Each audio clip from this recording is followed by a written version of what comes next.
The sun is rising right now, right behind me, and I am so thankful that I'm out here getting my morning sunlight while I'm recording this. So let's talk about light. The first thing you need to know is that light is so important for us as living beings. We use light to understand where we are, when we are, what we're supposed to be doing biologically. Should we be digesting? Should we be resting? Light is very, very critical to help us as a being know what we're doing, what we're up to. So the first thing you should do is get morning light. And the clearer the sky, the less time you need. But I spend maybe 4 or 5 minutes, if not a lot longer, depending on my morning schedule.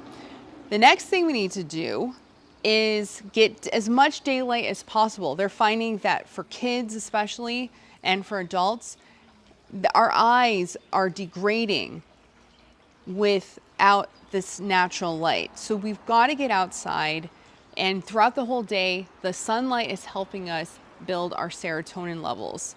That's going to lift our mood, make us feel happy and joyful. Then let's talk about midday. So midday is blue light. They call it blue light. It looks white, but you want to get some sunlight every day in the middle of the day because that's going to help your vitamin D levels. Now, depending on your skin tone or where you live in the world, it may be challenging to get enough vitamin D through the sun, so you may want to supplement, talk to your doctor. Always get your vitamin D levels checked because a lot of us do live in places where it's hard to get sunlight, or we're indoors a lot, and so it's very challenging. So do check your vitamin D levels. It's a critical hormone to understand where you are.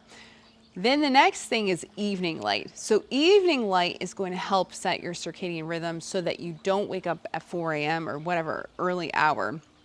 So getting some evening sunlight, you don't have to be looking right at sunset, but somewhere around sunset, get out there 7 minutes, get some evening light.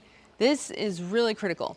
Now the next and most important thing about light is as the evening rolls on, you want to dim the lights. I like using red lights and amber lights that don't have any blue light in them in my areas where I am at night. My bedroom, my living room, where I like to read at night. So having that light very dim is going to help your clock, your circadian rhythm, understand like, oh, we're winding down now. When you see bright light like that blue light at noon and the lights that are coming off of our devices and our televisions, it's going to spike the cortisol. So bright light at noon is telling our body, get out there, go get your goals, look for food, hunt.